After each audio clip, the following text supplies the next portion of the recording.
Buenas.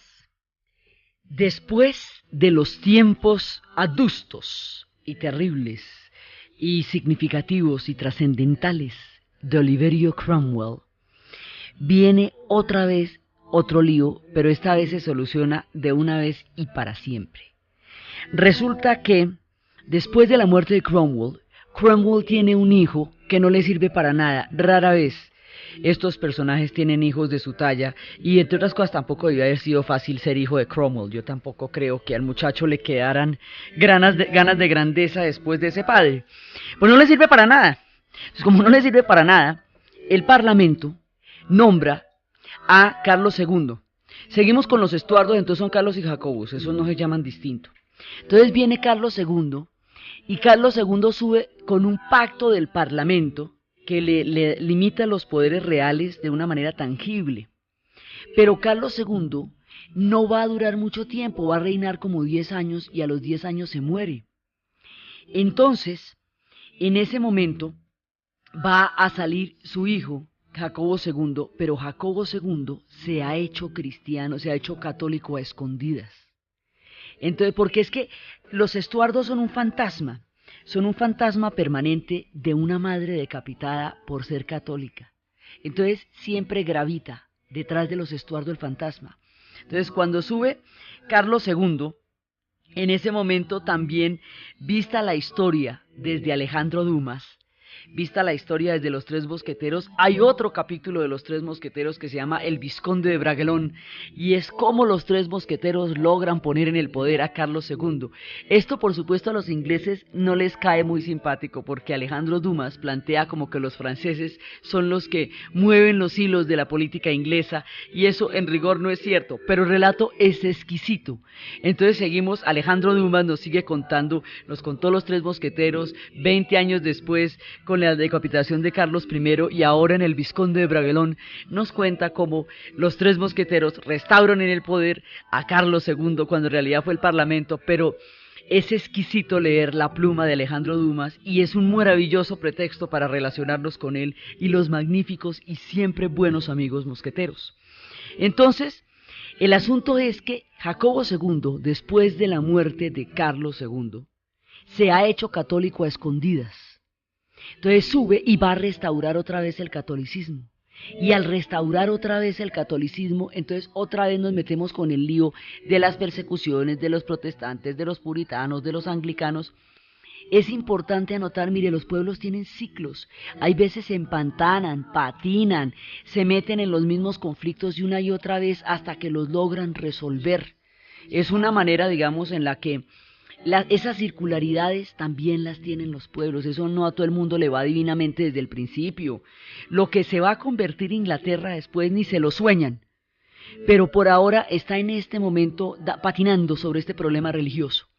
Entonces, en el momento en que el fantasma de María Estuardo, todavía ya en la presencia de su nieto ya, Jacobo, además este Jacobo está esperando un hijo para colmo de males. Entonces eso inmediatamente nos daría que la dinastía Estuardo, en su rama católica, estaría dispuesta a montarse de nuevo en el trono de Inglaterra de una vez con el heredero a bordo. Entonces eso ya es demasiado peligroso. Entonces ahí ya hay una confrontación directa y va a haber una batalla. Entonces lo que hacen es lo siguiente, ellos tienen una hermana, María, y María está casada con Guillermo de Orange. William de Orange o Guillermo de Orange es el unificador de Holanda.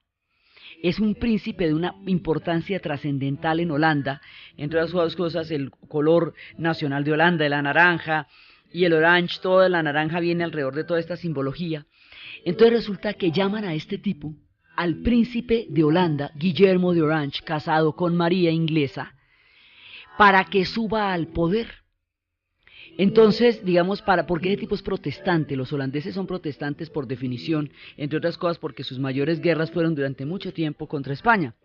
Entonces suben a este tipo sube completamente a merced del Parlamento, digamos, el Parlamento lo sube, o sea, lo que al tipo le están ofreciendo no es una corona, es un cargo, lo nombran rey en el cargo de rey, pero el Parlamento realmente es el que gobierna.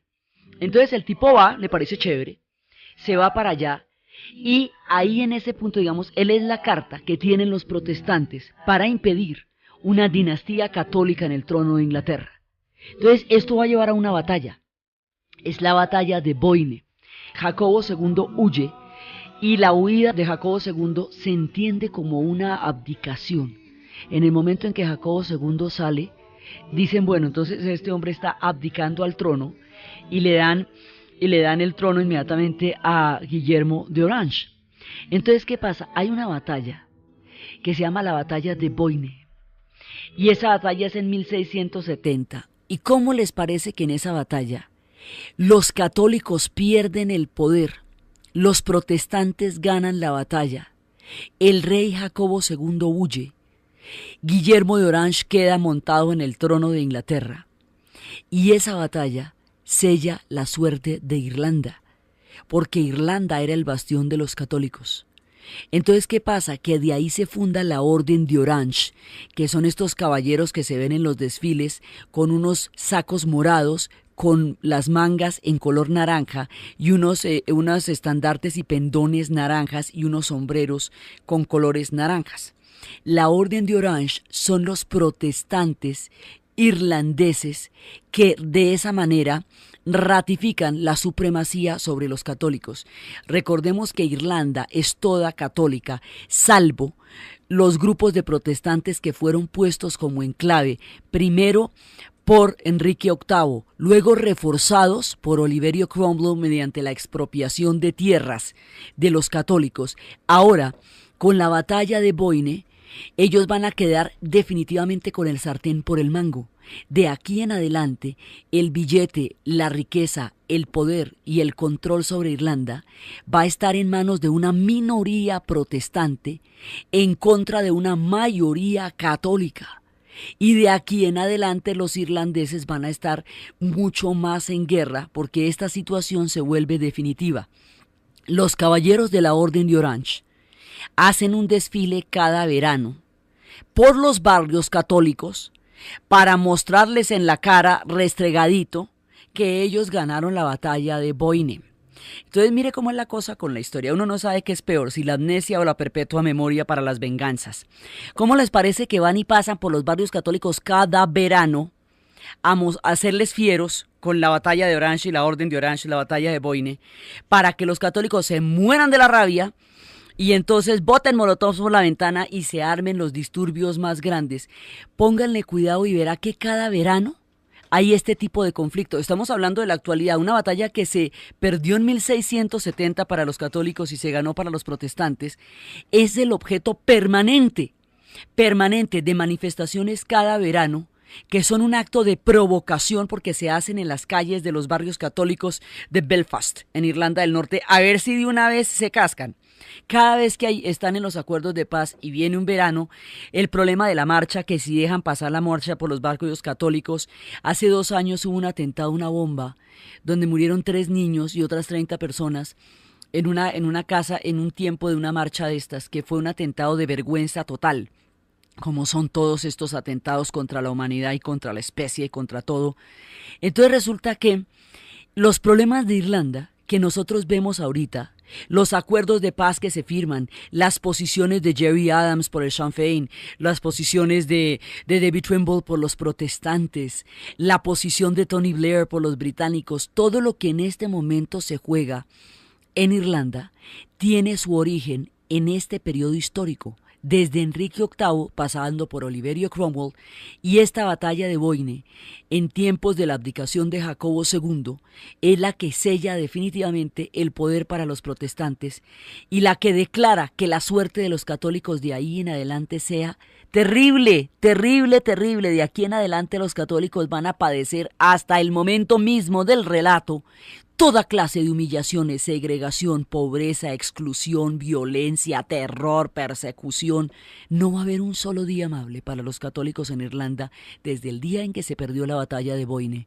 Y lo que están intentando ahora, que 400 años después, es que se pueda tener paz, hombre, y para uno salir a la calle tranquilo. No hay cómo. Es impresionante el nivel de conflicto que ellos han tenido hasta ahora.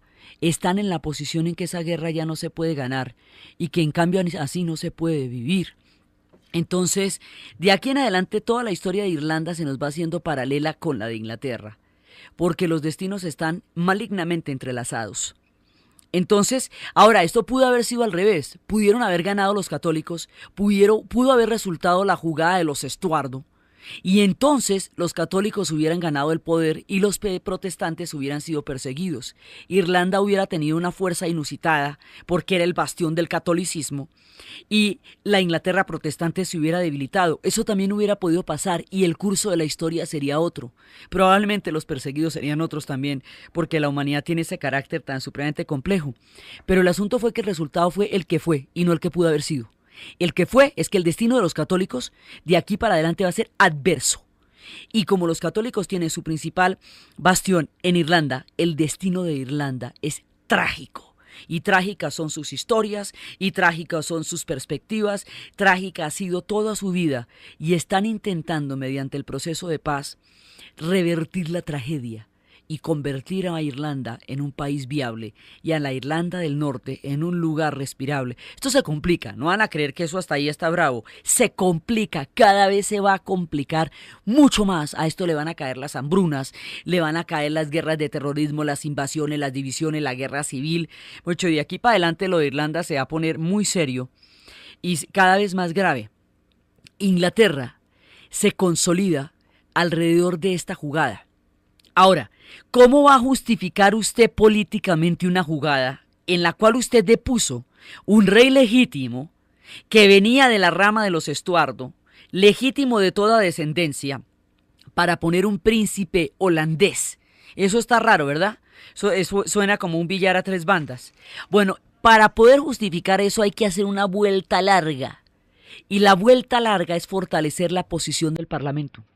Fortalecer la posición del Parlamento es empezar a plantear la tesis de que el poder del rey no está dado por el derecho divino de los reyes, que en ese momento era el que se planteaba, sino que está dado, en últimas, por la voluntad del pueblo. Y la voluntad del pueblo es el Parlamento. Estos son los principios de la Ilustración. ¿Y cómo les parece que fueron precisamente los forjadores de la Ilustración los que sacaron estas ideas de Inglaterra?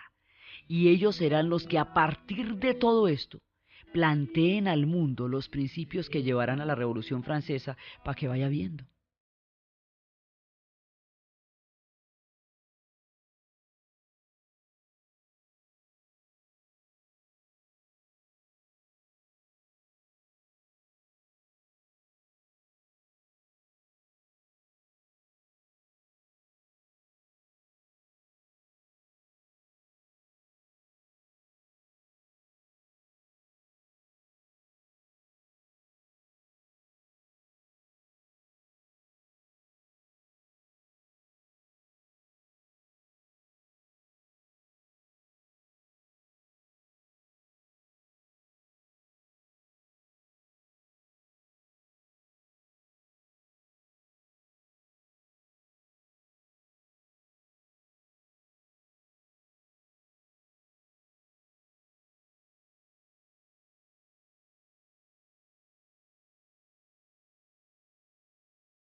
Entonces, la idea es que Voltaire, Montaigne, estos personajes van a ir a Inglaterra, van a ir a la Inglaterra parlamentaria, van a conocer el pliego de derechos, porque en el momento en que Guillermo de Orange es puesto en el trono, cuando Jacobo, el hermano de Carlos, ha abdicado, en ese momento al rey le imponen una petición de derechos que es una ampliación de la Carta Magna. De ahí en adelante, la monarquía en Inglaterra va a ser constitucional, va a ser una monarquía parlamentaria. Es decir, el Parlamento es el que realmente va a tener el poder y quien va a mandar es el jefe del Parlamento. Entonces ahí va a haber una estructura política completamente diferente a la que estaba sucediendo en el resto de Europa. Los franceses, Voltaire y Rousseau y Montaigne van a ir en este momento a Inglaterra Y es de esta novedad política que ellos van a empezar a fraguar las tesis de la Ilustración.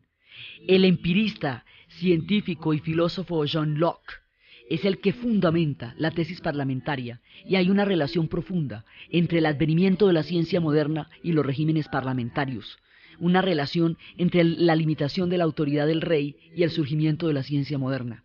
Es Locke, el padre del empirismo, el que habla de la tabula rasa como el comienzo de todo conocimiento humano, los que van a fundamentar las bases de la experimentación en la ciencia. Ellos también van a sentar las bases del Parlamento. Entonces, los filósofos franceses entran en contacto con estos filósofos empiristas ingleses. Y de ahí en adelante se les ocurre la idea de limitar la autoridad del rey para concederle la soberanía al pueblo. Esos son los principios de la democracia moderna y de la política actual. Entonces, y es más, los principios del ideal de gobierno de nuestro tiempo se forjan en Inglaterra. Mientras que en Francia el proceso es inverso. En Francia, lo que han hecho a partir de Richelieu y Mazarino, Luis XIV lo que va a hacer es centralizar todo el poder alrededor de su figura, va a acabar con todos los poderes locales, va a destruir el poder de la nobleza y se va a declarar él el Estado y va a decir con toda tranquilidad: el Estado soy yo. Ahora, ese tipo sí tenía cara de ser el Estado, era un propio, era el rey Sol. Francia empezaba y terminaba con él, mejor dicho, no había duda, ¿sí? Pero un poder absoluto de esta magnitud requiere una grandeza, una capacidad y una entereza, una talla histórica que no todo el mundo tiene. Una cosa era que el rey Sol fuera Luis XIV y que el hombre fuera capaz de llevar a Francia a convertirse en una potencia, y otra que Luis XV, que es mucho más un hombre de muebles que de Estado, y Luis XVI, que ese sí ya daba pena, ostentaran un poder de estos. Entonces, un poder como el que Luis XIV le va a conferir al Estado, al rey divino que solamente le responde a Dios por sus actos, y cómo hace uno para saber si Dios está de acuerdo con los pueblos en el derecho a gobernarlos. Entonces, ya en tiempos de Luis XV y Luis XVI, la decadencia de la nobleza francesa y sobre todo de la monarquía es ofensiva para el pueblo francés. Ya en ese momento el pueblo francés muere de hambre, y María Antonieta, en esta frivolidad, cuando le dicen que el pueblo no tiene pan y ella dice que coman tortas, hágame el favor. Entonces, en ese momento, la filosofía de la Ilustración ha desarrollado un pensamiento que lleva a decapitar al rey y a darle al pueblo la soberanía. Eso va a ser la Revolución Francesa, y eso va a ser precisamente la Asamblea Nacional Constituyente que se va a formar a partir del momento en que María Antonieta y Luis XVI son decapitados. Junto con María Antonieta y Luis XVI van a morir 20.000 miembros de la clase noble francesa, que habían hecho oídos sordos a todo el clamor del pueblo durante siglos, y que en medio de la vanidad, de la ostentación y de la frivolidad van a perder sus cabezas. Películas como Ridículo, muestran el nivel de frivolidad en que vivía esta gente mientras el pueblo moría de hambre. Estos sucesos de marca mayor tienen su cuna política en el régimen parlamentario inglés. Entonces, fíjese que aquí hay dos soluciones completamente diferentes al problema de la monarquía. Los ingleses lo resuelven por la vía parlamentaria y por la vía de un rey que ocupe un cargo simbólico, digamos decorativo, importante en la simbología y en el imaginario del pueblo inglés, pero que no gobiernan en realidad. Son los primeros ministros, son los jefes del parlamento los que van a gobernar, y de aquí en adelante las figuras de los primeros ministros van a ser las que realmente van a determinar el poder. Pero no es ese primer ministro al servicio, ese Lord Protector al servicio de la reina o del rey, que decapitaba el rey cada que Enrique VIII amanecía con piedra y decapitaba al canciller del turno. No, esto ya no se puede hacer. Y lo que es más importante, los impuestos los cobra el Parlamento. Eso es, digamos, el fundamento de la estructura parlamentaria. ¿Por qué? Para evitar que el rey despilfarre los fondos del Estado en sus batallas personales, en sus guerras o en sus luchas. Es una manera en que la sociedad reclama los derechos para el ciudadano. El concepto de donde va a salir el ciudadano viene del régimen parlamentario inglés. Por eso es importantísimo. Entonces, en ese momento, digamos, mientras se está creando el régimen parlamentario inglés y sus ideas influyen a los filósofos franceses y los filósofos franceses van a lanzar un planteamiento global que se conoce como el nombre de la ilustración en la política, la edad de la razón. ¿Sí? Mientras todo esto pasa, las guerras religiosas se trasladan a los territorios de América. Entonces, en ese momento hay una secta, hay un grupo religioso que es pacifista. Ellos son bastante chéveres, en medio de todo pero su pacifismo es tan supremamente radical que ellos no van a pagar impuestos para sostener guerras de ninguna naturaleza porque ellos no están de acuerdo con la muerte de nadie. Entonces, como el rey les debía a ellos, la corona les debía a ellos dinero y no había con qué pagárselo, hicieron un trato. Y era que estos personajes tenían un líder que se llamaba William Penn. Entonces les darían un territorio en América y a cambio de la deuda. Entonces los destierran, la sociedad los quiere desterrados porque son pacifistas. Y a la sociedad, los pacifistas, cuando una sociedad es guerrera o tiene tendencias guerreras, suelen no entender a los pacifistas y menos en estas épocas tan supremamente beligerantes como las que estamos contando. Entonces resulta que el trato es que se van todos ellos. Y se van para un territorio en las colonias en América y no vuelven. Ese es el trato y con eso se acaba la deuda que tienen con la corona. Ellos son los cuáqueros, están retratados en la vena de todos los días. Sí, son los cuáqueros. Ellos son bien interesantes porque son los cuáqueros los que van a cuestionar años después la esclavitud, los únicos que van a ver un problema moral en eso. Tienen, digamos, en su estructura religiosa hay profundas consideraciones humanistas. Entonces los cuáqueros llegan allá y como su jefe es William Penn, el estado que les dan se llamará Pensilvania. Entonces, los estados, así como aquí todo se llama por los de España, allá todo se llama por los de Inglaterra. Entonces, por el rey Carlos se llaman las Carolinas, Carolina del Norte y Carolina del Sur. Por William Penn se llama Pensilvania. Así se van, digamos, lo mismo. Todas las ciudades también se llaman la Nueva York, ¿sí? Porque viene York. Así, New Hampshire, porque viene de Hampshire. Toda la estructura de las 13 colonias reproduce la Nueva Caledonia al otro lado en el Pacífico Sur por Caledonia, Escocia, cuando llega ya el Capitán Cook. Todo eso se va a llamar como se llamaba Inglaterra. Y como se llamaban los que financiaron las expediciones y todo, lo mismo que aquí, muchas cosas se llaman por los españoles que vinieron acá. Sí, por eso es que nosotros somos una cantidad de ciudades con los mismos nombres de España. Y otros nombres son indígenas. Lo mismo pasa en Estados Unidos, también hay nombres indígenas como Wichita, como Wyoming, como esos son nombres que vienen de los tiempos indios y otros vienen de los ingleses. Entonces, de los cuáqueros viene Pensilvania. Y cada uno, entonces, ¿qué pasa? Que se van a hacer tratos, digamos, las colonias en América se vuelven como una especie de olla de vapor donde va saliendo el vapor, va saliendo la presión de las guerras. Es decir, las guerras se van a resolver en ultramar. Entonces se van resolviendo a través de colonias. Simultáneamente los franceses también tienen colonias en las tierras de América. Y va a haber una guerra muy fuerte entre las colonias francesas y las colonias inglesas. Y a los indios los van a poner a pelear los unos contra los otros, a favor de unos y a favor de otros. Entonces son las guerras entre los algonquinos, entre los iroqueses, entre todos estos pueblos alrededor del conflicto entre Francia e Inglaterra. Entonces este conflicto entre Francia e Inglaterra finalmente se resuelve en que Francia se va a retirar de muchos de sus territorios. Inglaterra es la que va a ganar esos territorios. La mayoría de las poblaciones indias se pusieron del lado de Francia porque los franceses eran comerciantes y lo que les interesaba era establecer comercio allá, mientras que los ingleses eran colonos y lo que querían era expandirse y crear un territorio permanente y para siempre. Eso es distinto.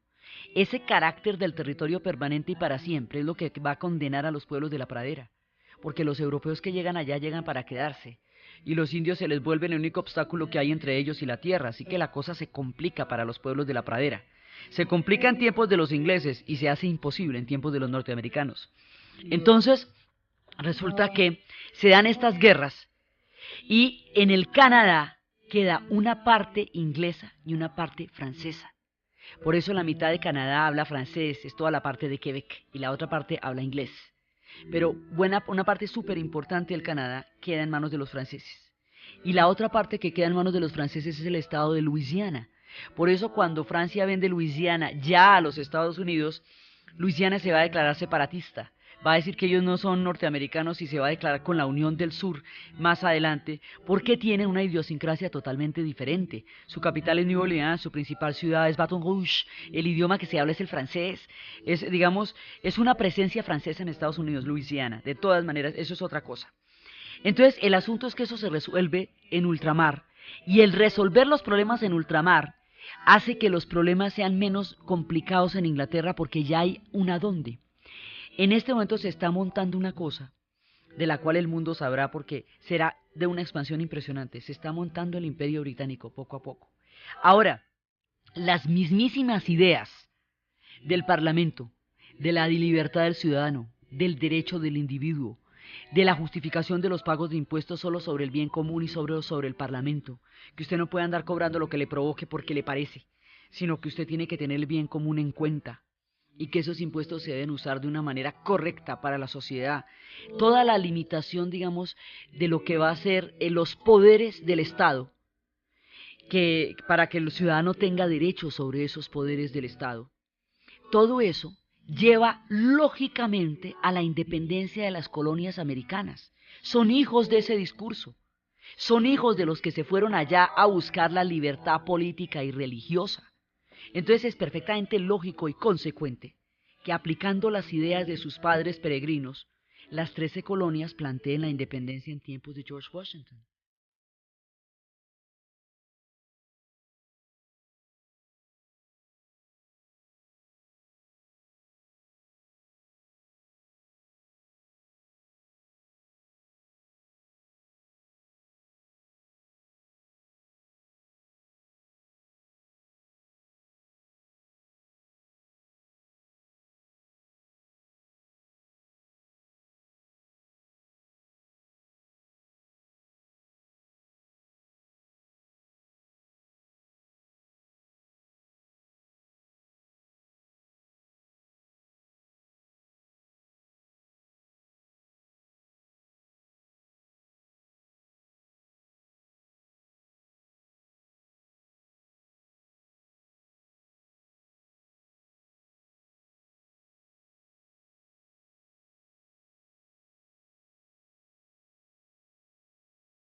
Entonces, el resultado de la independencia de las colonias americanas es la prolongación lógica de la política que inspiró a los padres peregrinos y que inspiró a los diferentes grupos protestantes, cuáqueros, anglicanos, todo a llegar allá.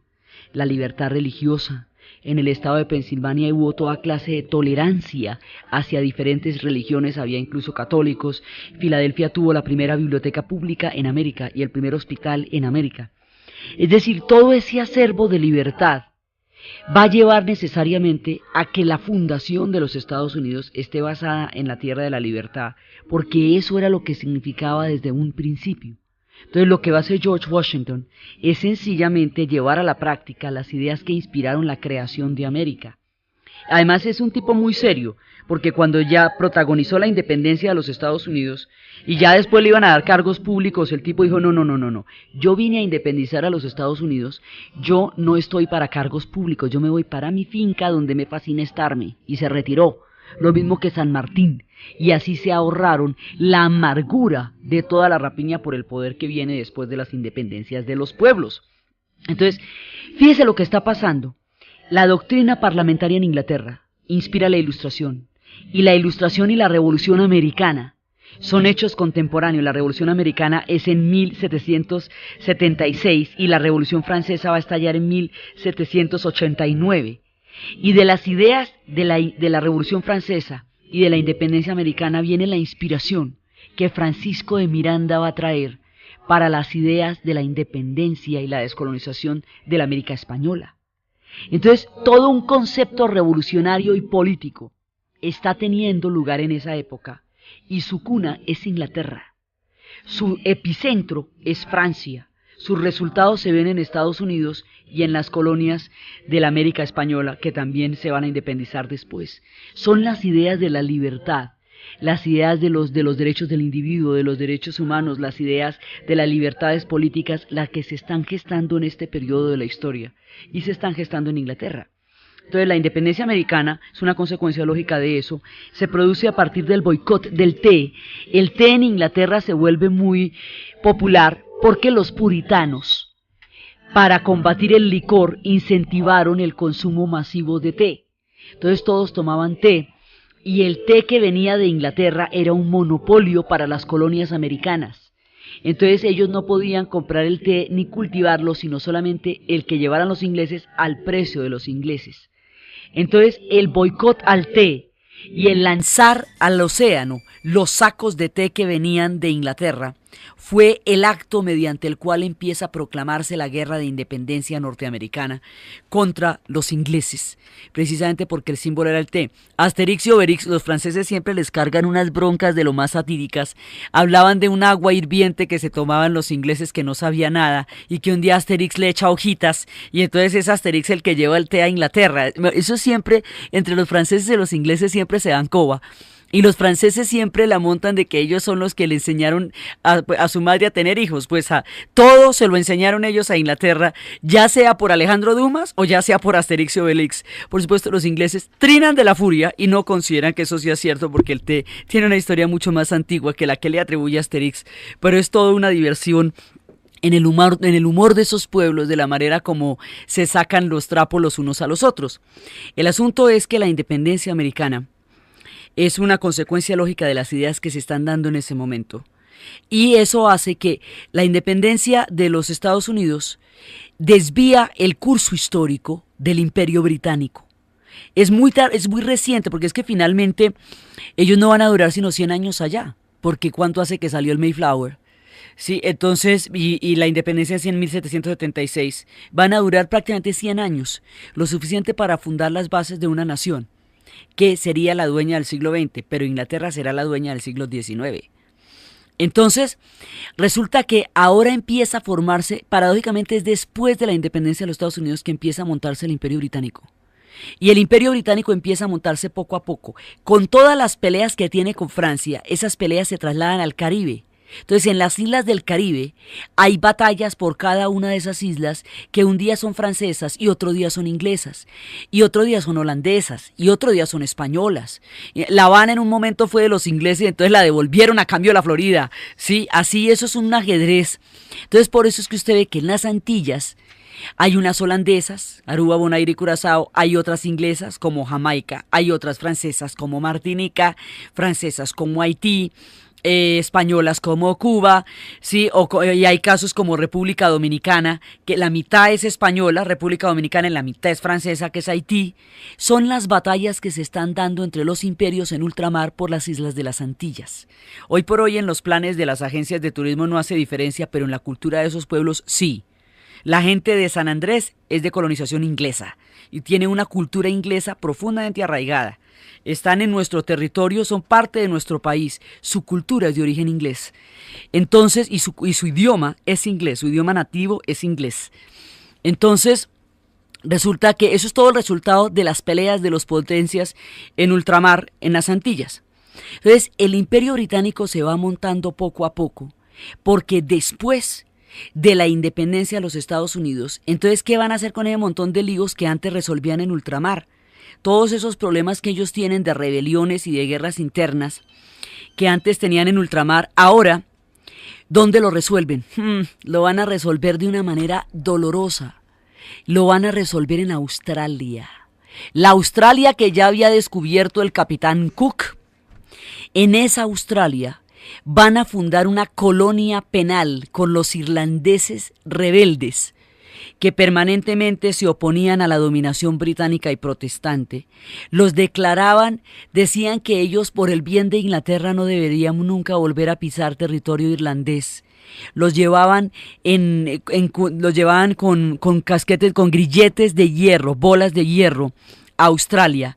Australia es en principio una colonia penal, se llama Nueva Gales del Sur, y Nueva Zelanda también es una colonia penal. Y los que llegan allá, llegan como prisioneros, son los irlandeses rebeldes de una tierra sometida, que continúan su sufrimiento al otro lado del mundo. En Australia pasan cosas terribles. Imagínense que cuando llegan los ingleses a dominar la isla, como los aborígenes australianos, no tienen templos, ni tienen monumentos hechos de madera, ni de cemento, ni de ladrillo. Ellos leen la naturaleza, el templo es el río, el arco iris es la señal del mundo de los sueños. Ellos tienen una especie de mundo de los sueños como la doctrina de Platón, un mundo ideal que es de donde ellos vienen y a donde ellos van, y cuyos trazos están escritos en el arco iris y en los riachuelos. Tiene una religión muy profunda, pero como no tenía monumentos ni templos, desde el punto de vista occidental no tenían religión, entonces les parecieron que eran salvajes, pero no les pareció que eran salvajes a secas, sino que no existían. Declararon a Australia tierra nullis, es decir, declararon que en esa tierra no había habitantes, y se comportaron con los aborígenes australianos como si no existieran. Y la primera batalla legal de los aborígenes australianos es ser reconocidos como seres humanos. No, o sea, para discutir si usted tiene alma o no tiene alma, ya están admitiendo que existe. Con ellos no había la discusión si tenían alma o no tenían alma. No existían. Pasaban por encima de ellos como si no existieran. Entonces la historia de los aborígenes australianos, que son pueblos pero muy antiguos y profundamente espirituales, empieza a ser muy dura desde el momento de la llegada de los ingleses. Entonces los ingleses llegan a la tierra de los pueblos del arco iris y los pueblos del mundo de los sueños, y los pueblos que mediante la pintura ritual se comunican con el mundo del más allá. Y llegan y pasan por encima de ellos y crean un territorio por encima de ellos sin más ni más. Por un lado. Por otro lado llevan la colonia penal, toda la colonia de los irlandeses rebeldes que van allá a sufrir. Hoy, después los australianos borrarían el pasado presidiario, y entonces queda como un secreto familiar el que su bisabuelo llegó a Australia en cadenas de hierro, con pies de hierro se llama. Llegar con pies de hierro significa haber llegado como presidiario, con grilletes en los pies a Australia. Entonces se funda la colonia penal y Australia va a ser durante mucho tiempo una colonia penal, lo mismo Nueva Zelanda. Entonces se van montando las bases del Imperio Británico en Australia, luego se van montando las bases del Imperio Británico en las Antillas y se van montando, se ha ido a Norteamérica, pero ya hay un poder, una influencia muy grande, y por eso en la independencia nuestra los ingleses tienen mucho que ver, están detrás de toda la independencia. Entonces, mientras todo esto está pasando, España está perdiendo su hegemonía, está decayendo, y Francia está tomando el control de lo que antes fue España. Entonces, la geopolítica va cambiando. España decae poco a poco, lentamente va decayendo, y ese dinero, esa cantidad de dinero inflacionaria que había, va a llegar a las arcas inglesas. Por eso es que decía Eduardo Galeano que España ordeñaba la vaca, pero Inglaterra se tomaba la leche. Entonces realmente ese billete le va a dar a los ingleses, porque los españoles, al no saberlo manejar para una prosperidad futura, terminan dándoselo a los ingleses por cuentas de deudas y de empresas. Entonces los ingleses con ese dinero van a hacer otras cositas de lo más interesantes. Entonces después, digamos, va desarrollándose toda esta época, y esta es la época también de los viajes de Gulliver. Por eso cuando llegan a Australia, el Capitán Cook y todo eso, la imaginación de Jonathan Swift va a llegar hasta Australia, y Gulliver va a ser el síntoma del profundo desprecio que siente Jonathan Swift por el género humano. Gulliver es muy curioso, la sátira más agria, más terrible que se ha hecho sobre la política inglesa, hoy por hoy es un cuento infantil. Las religiones de los bosques se convirtieron en cuentos infantiles, en cuentos de hadas. La sátira política se convirtió en cuento infantil. Gulliver en el país de Lilliput y en el país de Brobdingnag. Es una sacada de clavo y de trapos al sol con toda la política inglesa de la época hecha con un odio mortal. Entonces, este tipo, pero con un veneno impresionante. Él decía, por ejemplo, que una de las estupideces que hacían los habitantes de Lilliput era jugar a la cuerda de la máquina de coser, y que era a través de la máquina de coser que ellos jugaban a la cuerda, y que el mejor malabarista de la cuerda era el ministro de Hacienda de la gente de Lilliput. Entonces era, digamos, una manera de mostrar, cuando habla de la guerra entre los pueblos que abrían los huevos tibios por la parte ancha contra aquellos que abrían los huevos tibios por la parte angosta, y que hay una guerra entre ellos dos apoyada por otras islas subsiguientes a esa, que le dan armamento a los de los huevos que lo abren por la parte angosta y a los que lo abren por la parte ancha. Y, digamos, muestra lo anodinos de los motivos de la guerra, los ruines de los fines de aquellos que proveen de armas y apoyan los conflictos, lo mezquina de la política de la época. En Brobdingnag, inclusive hay un momento en que llega a un país de a la isla de los caballos, donde los caballos han domado a los hombres. Entonces habla con un percherón, un tipo muy elegante, y le cuenta a este percherón tan elegante cómo su pueblo es capaz de atacar a pueblos vencidos y a empobrecidos por el hambre, y se aprovecha de esa circunstancia para dominarlos, y el caballo no se lo puede creer.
Es increíble la amargura con que Gulliver va a describir.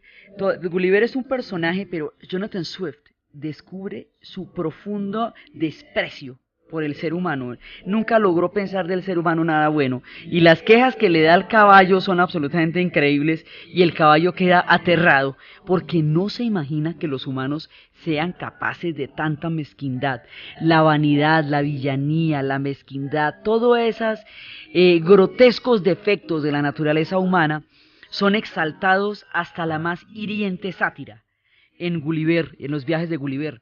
Entonces dice que son personajes intrigantes, y que los más horribles son los que poseen altos cargos y categorías privilegiadas en la corte, y que dentro de los danzarines el ministro de Hacienda es el más famoso.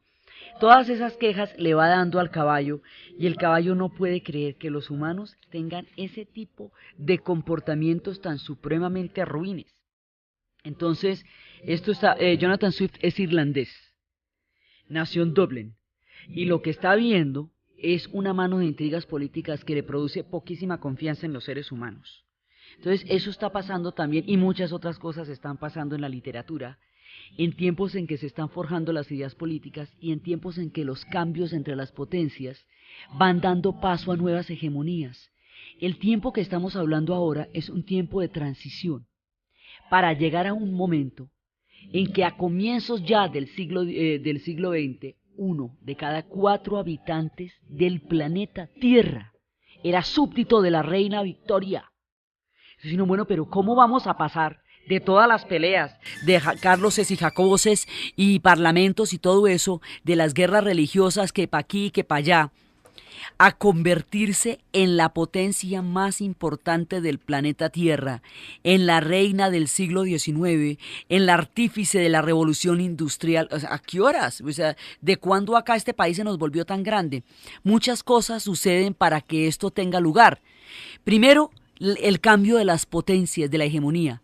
España decae lentamente. Francia primero entra en el proceso de la revolución. Y después de que entra en el proceso de la revolución, el ejército napoleónico invade toda Europa, y la invade mediante el cómodo método de la reforma agraria. Cada vez que los campesinos, los ejércitos napoleónicos van llegando a algún lugar, van haciendo la reforma agraria, y los campesinos que viven en unas condiciones miserables y que están sometidos desde hace mucho tiempo a regímenes injustos, se van a unir a las huestes napoleónicas, a las tropas napoleónicas, porque a ellos les cambian la vida. Lo que va llevando Napoleón son las ideas de la Ilustración. En algunas partes las impone con gallardía y en otras no. Lo que hizo con España fue una miserableza. Cuando nombra a su hermano Pepe Botellas, rey de España, arrestan a Fernando VII, resquebrajan todo el poder español en la península, en España y en Portugal. Y el resquebrajamiento del poder español es lo que permite la primera independencia de la América Española. Nuestra generación de Policarpa Salabarrieta, ellos van a enlazarse a la independencia ahí, cuando se fractura el orden de la autoridad española por la invasión napoleónica. Entonces Napoleón va avanzando y llega a Rusia, donde los zares saben cómo se manejan esos Napoleones y los alejan cada vez más de las líneas de abastecimiento, hasta que los dejan congelados con el arma más poderosa que tienen los rusos, el general Invierno. Y así como derrotaron a Napoleón, exactamente lo mismo van a derrotar a Hitler. Bastante tiempo después, Napoleón retrocede, ya con un desastre de las campañas en Rusia. Y cuando retrocede, eso le va dando tiempo a los europeos para que se reagrupen y se rearmen. Y lo están esperando, venga para acá, en Waterloo, Wellington. Entonces en Waterloo le van a hacer una batalla en la cual le van a partir el ejército, y como él tiene un general buscando a los prusianos, le está diciendo que lleguen al campo de batalla, y el general, por obediente, no oye las órdenes del Estado Mayor que le dice: Napoleón lo necesita en Waterloo porque es que allá se está desarrollando la batalla, y el tipo no llega por andar persiguiendo a los prusianos, y entonces a Napoleón lo cercan por ambos lados, y Wellington en Waterloo derrota a Napoleón. O sea, los ingleses derrotan a Napoleón. Cuando los ingleses derrotan a Napoleón, y Napoleón a su vez había derrotado a España, por otro billar de tres bandas que compone la geopolítica local, los ingleses quedan de dueños del balón. O sea, después de las guerras napoleónicas, los ingleses salen ampliamente fortalecidos, duramente fortalecidos. Decae la hegemonía española. La hegemonía francesa entra en un periodo, de postergación, porque a Francia acá y la desbaratan. De no haber sido por la talla política de Talleyrand, eso la cogen y la ponen ropa de trabajo. La redujeron a los límites de su territorio, después de que ella había avanzado hasta Rusia. Y de ahí en adelante Francia pasará épocas bien complicadas. Será el tiempo de la restauración, van a restaurar los reyes que habían decapitado durante la revolución, y la restauración en Francia es lo que en América se conoce como la Reconquista, porque es cuando los españoles vuelven y toman aliento, invaden América a las tropas de Sámano y de Murillo para hacer toda la parte sangrienta de la Reconquista. Pero el asunto es que el que sale ganador de todo este lío es Inglaterra. A la hora del té, realmente, literalmente a la hora del té, el que gana es Inglaterra. Entonces, este cambio de las hegemonías mundiales para dar paso a una posición ventajosa de Inglaterra, las colonias que va teniendo en ultramar, la estabilidad política que logra una vez que conjura las guerras religiosas, y de una vez por todas queda Guillermo de Orange y quedan los protestantes en el poder, queda el parlamento mandando la parada, queda el rey sentadito en el trono. Después vendrán dinastías alemanas y holandesas que ni siquiera hablaban inglés. Guillermo de Orange no hablaba inglés, y luego cuando lleguen los Hanover de Alemania, esos tampoco hablaban inglés, así que no iban ni a las sesiones del parlamento, y el parlamento gobernaba tranquilo. en nombre de los ciudadanos y logra un nivel, digamos, de gobernabilidad muy importante. Es un gobierno legítimo ante su propio pueblo, que representa a su propio pueblo y que va llevando digamos, la política hacia un esplendor. Esta gente sale de los motines, los tropeles, la circularidad y las guerras religiosas a un esplendor impresionante en relativamente poco tiempo. Es un periodo de transición. Y mientras esto estaba pasando, un día estaba sentado Watts preparándose un tecito y de pronto vio cómo la tapa de la tetera era impulsada por el vapor y eso era lo que hacía que saltara. Dijo, vea qué chusca esa fuerza. Con eso se pueden hacer cosas interesantes. Teníamos el problema en ese momento de que las minas de carbón se inundaban muchísimo y no había cómo sacar esa agua. Para sacar el agua de las minas se inventó la máquina de vapor, pero era muy complicada porque se enfriaba y se calentaba cada rato como el agua por la mañana cuando uno se va a bañar. Entonces resulta que no se ha solucionado ese problema. Watts se pone a mirar, James Watts, se pone a mirar con cuidado esto de la tetera y como pasa a los grandes inventores, al tipo se le ocurre que ahí puede haber una solución y que esa fuerza es utilizable. Entonces, la idea de la utilización del vapor en la máquina como una fuerza que pueda generar movimiento sienta las bases de lo que más adelante va a ser la locomotora y sienta las bases de lo que va a ser el capítulo más importante en la Inglaterra contemporánea, la revolución industrial. Está en ciernes. James Watts ha encontrado los principios de la máquina de vapor. Y de ahí al montaje de la revolución industrial estamos a un pelito. Y la revolución industrial hace la diferencia. Los cambios geopolíticos que se van a producir sí le dan a Inglaterra como ser una reina de los mares. Sí, pero es la revolución industrial la que le va a dar el proyecto económico para convertirse en una verdadera potencia. La revolución industrial es un salto tecnológico tan grande que la sitúa a años luz del resto de los pueblos. La pone al otro lado de la historia, la revolución industrial. El mundo se va a aproximar a la era de la máquina. Y todo lo que habíamos hablado de las bases de la ciencia moderna, ahora se nos va a volver tecnología. Y todo lo que se nos va a volver tecnología, se nos va a volver industrialización. Y el mundo va a cambiar de manera radical en Inglaterra. Y después de Inglaterra en el planeta entero, porque el mundo industrial está avecinándose y van a ser en Inglaterra. Mientras todas estas cosas pasan, no debemos olvidar, hay unos traviesos espíritus menores de las herramientas y la maquinaria que son lejanamente emparentados con los gnomos y los goblins. Esos personajes se llaman los gremlins. Los gremlins podían hacer que las herramientas funcionaran mejor y más deprisa, podían guiar las manos de los artesanos e inspirar los nuevos inventos. Los gremlins americanos ayudaron a Benjamin Franklin en sus experimentos eléctricos y un gremlin escocés, Hector Othay Clyde, atrajo la atención de James Watts hacia la fuerza del vapor, haciendo saltar la tapa de la tetera. Pero los humanos no se dan cuenta de esto. Dice que si los humanos se hubieran dado cuenta de la importancia de los gremlins en el desarrollo tecnológico, la historia habría podido ser diferente. Lamentablemente, la mayoría de los ingenieros y mecánicos carecían de la visión para la greminología y se atribuyeron todo el crédito de los inventos, desconociendo la importancia y la fundamental participación de los gremlins en el desarrollo de la industria y la tecnología. Entonces los gremlins, al ser ignorados en el crédito de los inventos por parte de los humanos, que en su arrogancia creen que ellos lo ven todo, se volvieron agrios hacia la humanidad, se resintieron los gremlins, dijeron que era el colmo que los humanos no les dieran su justo papel en el desarrollo tecnológico, y en lugar de ayudar a los hombres y a los humanos a que las máquinas funcionaran, se dedicaron a entorpecerlas. Entonces ese conocimiento de la esencia de los instrumentos, de la maquinaria, eso lo empezaron a utilizar para hacerle la vida difícil a los humanos. Entonces se introdujo el efecto gremlin. Y el efecto gremlin es el que hace que el martillo se desvíe hacia el pulgar. Es el que hace que en la mitad de la sierra aparezca una veta de madera, un nudo imposible de pasar. Es el que hace que el agua fría y el agua caliente no mezclen. Es el que hace pequeñas maldades. Los gremlins están ahí. Eso se conoce como el efecto gremlin. Los gremlins están detrás de la revolución industrial y el mundo se va acercando hacia una transformación definitiva e irreversible del planeta Tierra que va a tener lugar en Inglaterra. Entonces la próxima vez nosotros nos vamos a meter de lleno en la revolución industrial y vamos a hacer las grandes fábricas y vamos a llegar a la era más gloriosa de la historia inglesa, la era victoriana, los tiempos en que Inglaterra manda la parada en todo el planeta.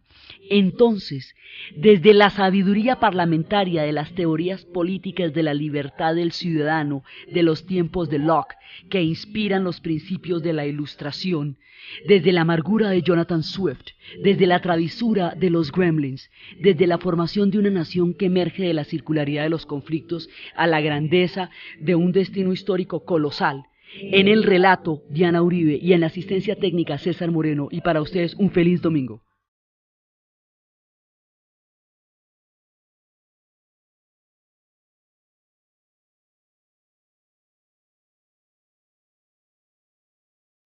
Cierto, pero el relato es exquisito.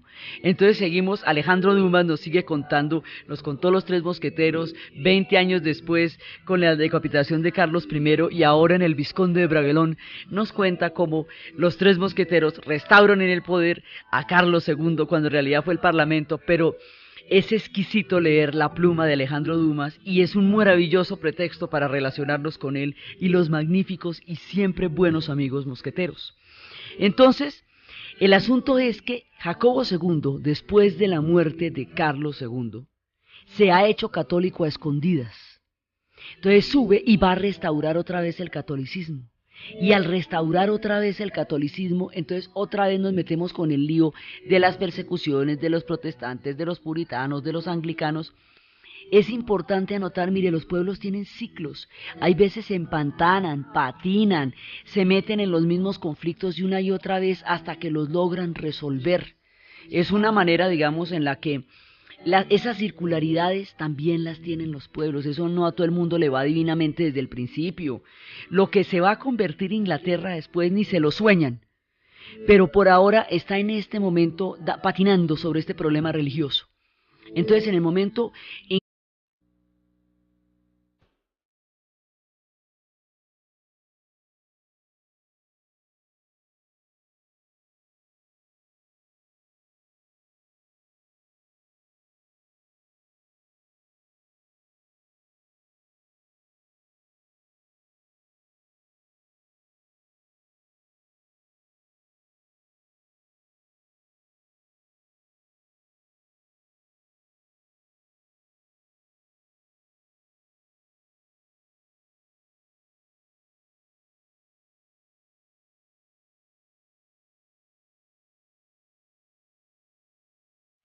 buenas. Después de los tiempos adustos y terribles y significativos y trascendentales de Oliverio Cromwell, viene otra vez otro lío, pero esta vez se soluciona de una vez y para siempre. Resulta que después de la muerte de Cromwell, Cromwell tiene un hijo que no le sirve para nada, rara vez. Estos personajes tienen hijos de su talla y entre otras cosas tampoco debió haber sido fácil ser hijo de Cromwell. Yo tampoco creo que al muchacho le quedaran ganas de grandeza después de ese padre. Pues no le sirve para nada. Entonces, como no le sirve para nada, el Parlamento nombra a Carlos II. Seguimos con los Estuardos, entonces son Carlos y Jacobos, esos no se llaman distinto. Entonces viene Carlos II y Carlos II sube con un pacto del Parlamento que le limita los poderes reales de una manera tangible. Pero Carlos II no va a durar mucho tiempo, va a reinar como 10 años y a los 10 años se muere. Entonces, en ese momento va a salir su hijo, Jacobo II, pero Jacobo II se ha hecho cristiano, se ha hecho católico a escondidas. Entonces, porque es que los Estuardos son un fantasma permanente de una madre decapitada por ser católica. Entonces siempre gravita detrás de los Estuardo el fantasma. Entonces cuando sube Carlos II, en ese momento también, vista la historia desde Alejandro Dumas, vista la historia desde los Tres Mosqueteros, hay otro capítulo de los Tres Mosqueteros que se llama El Vizconde de Bragelón, y es cómo los Tres Mosqueteros logran poner en el poder a Carlos II. Esto, por supuesto, a los ingleses no les cae muy simpático, porque Alejandro Dumas plantea como que los franceses son los que mueven los hilos de la política inglesa, y eso en rigor no es solamente a merced del Parlamento. Digamos, el Parlamento lo sube, o sea, lo que al tipo le están ofreciendo no es una corona, es un cargo. Lo nombran rey en el cargo de rey, pero el Parlamento realmente es el que gobierna. Entonces el tipo va, le parece chévere, se va para allá, y ahí en ese punto, digamos, él es la carta que tienen los protestantes para impedir una dinastía católica en el trono de Inglaterra. Entonces esto va a llevar a una batalla, es la batalla de Boyne. Jacobo II huye, y la huida de Jacobo II se entiende como una abdicación. En el momento en que Jacobo II sale, dicen, bueno, entonces este hombre está abdicando al trono, y le dan el trono inmediatamente a Guillermo de Orange. Entonces, ¿qué pasa? Hay una batalla que se llama la batalla de Boyne, y esa batalla es en 1670. ¿Y cómo les parece que en esa batalla los católicos pierden el poder, los protestantes ganan la batalla, el rey Jacobo II huye, Guillermo de Orange queda montado en el trono de Inglaterra, y esa batalla sella la suerte de Irlanda, porque Irlanda era el bastión de los católicos?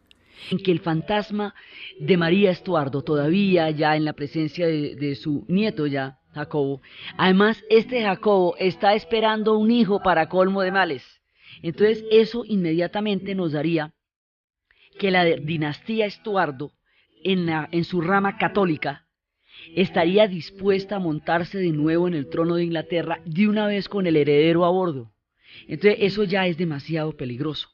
Entonces ahí ya hay una confrontación directa y va a haber una batalla. Entonces lo que hacen es lo siguiente: ellos tienen una hermana, María, y María está casada con Guillermo de Orange. William de Orange o Guillermo de Orange es el unificador de Holanda.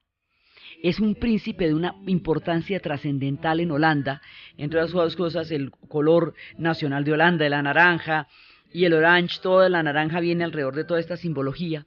Entonces resulta que llaman a este tipo, al príncipe de Holanda, Guillermo de Orange, casado con María inglesa, para que suba al poder.